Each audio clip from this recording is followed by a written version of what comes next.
So, naisip ko na baka yung mga i-invite ko sa runners, medyo naghahanap ng ibang food. Okay. That's why you held it here. May Second, significance ba din dahil si... Hindi, second, meron kami kinausap na ibang resto before Book and Borders.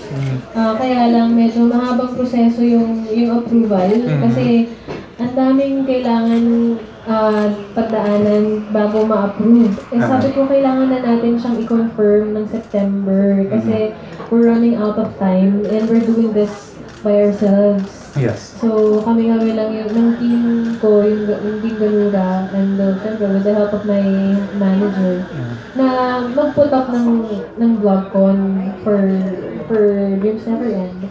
And nung time na naghahanap ako, nag-offer naman si Ben, baka pwede sa Book and Borders. And na-realize ko na, nga no, may different feel siya na, meron kasi akong gusto rin mangyari before. No?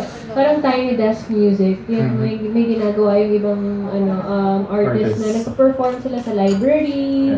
So parang different, parang interesting din na different setup. Mga books, tapos music, ganun.